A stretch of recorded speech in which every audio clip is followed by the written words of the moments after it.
quand le soleil s'éteint, l'ombre s'éveille.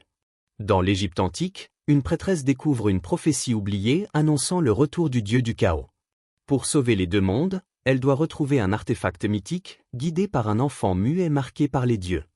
Mais le temps presse, les morts marchent, le Nil saigne, et le destin de l'Égypte repose entre les mains des vivants.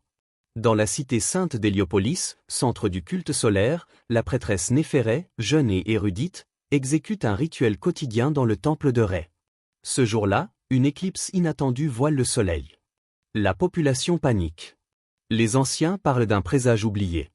La nuit, Néphéré est attirée par une vibration étrange dans les fondations du temple.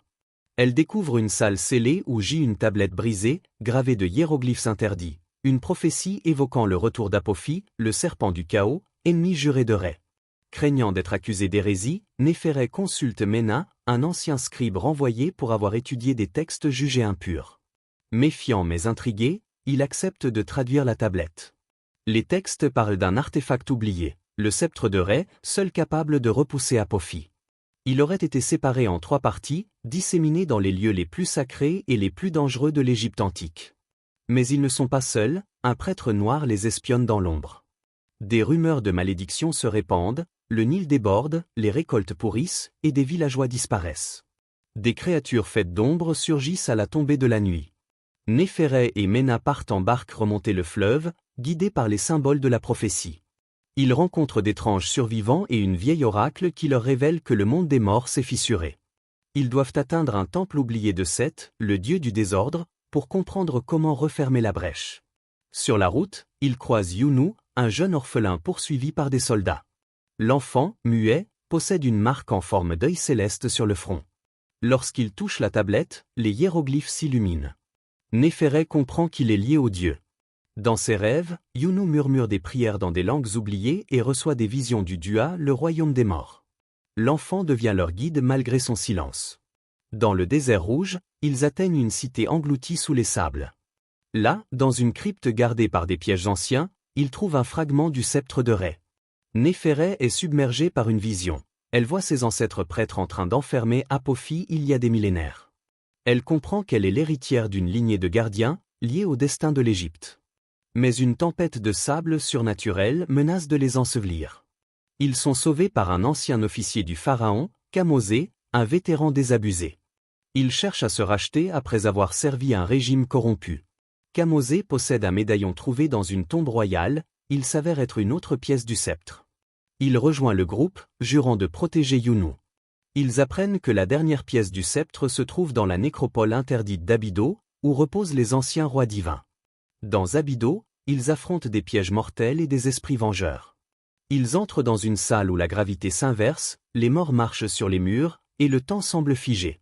C'est là qu'ils découvrent le dernier fragment du sceptre, mais au prix d'une révélation. Apophis est déjà en train de corrompre le Dua, et s'apprête à fusionner avec un autre humain.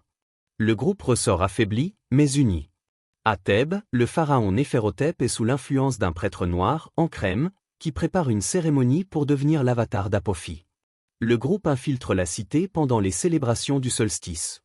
Néphéré tente de convaincre le pharaon, mais ce dernier, déjà possédé, ordonne leur exécution.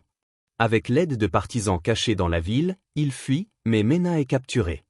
La nuit suivante, le ciel s'ouvre et des signes divins apparaissent. Younou entre en transe et parle au nom d'Horus, le jugement approche. Ils entrent dans le sanctuaire de Karnak où les dieux manifestent leur volonté. Le sceptre est enfin reconstitué, et Younou révèle la voie vers le Dua, accessible seulement à ceux qui acceptent de ne jamais revenir. Néphéré décide d'y entrer. Kamosé insiste pour l'accompagner. Dans le Dua, royaume spectral, le groupe retrouve Ména, libéré par des âmes bienveillantes. Ils affrontent Apophis, sous sa forme titanesque, tandis que le monde réel commence à se désagréger. Néphéré utilise le sceptre de Ré pour enfermer Apophis, mais cela exige un sacrifice. Elle doit rester dans le Dua pour maintenir le sceau. Younou, désormais capable de parler, bénit son passage et l'appelle mère des équilibres. L'Égypte retrouve la paix. Le Nil recule. Mais le nom de Néphéré devient un mythe, celui de la prêtresse qui offrit son âme pour repousser l'éternel chaos. Le silence était revenu sur la vallée. Le Nil, redevenu calme, serpentait à nouveau entre les champs d'or. Les ombres avaient disparu, le ciel brillait sans tache. Mais le peuple n'oublia pas. Néphéré, la prêtresse sacrifiée, n'eut ni tombeau, ni stèle. Son nom fut effacé des archives du pharaon, mais gravé dans les murmures du vent et les prières des survivants. On dit qu'à chaque lever du soleil, lorsque les rayons percent l'horizon rouge, elle ouvre les yeux depuis l'autre rive du monde, maintenant la barrière entre la lumière et le néant. Younou, l'enfant muet, devenu sage et maître des temples, fit graver une seule phrase sur un obélisque dressé face à l'est. Tant que le soleil renaît, elle veille. Et dans les profondeurs du Dua, loin sous les pyramides et les sables du temps, le sceptre de Ré demeure, prêt à s'éveiller si l'équilibre vient à chanceler.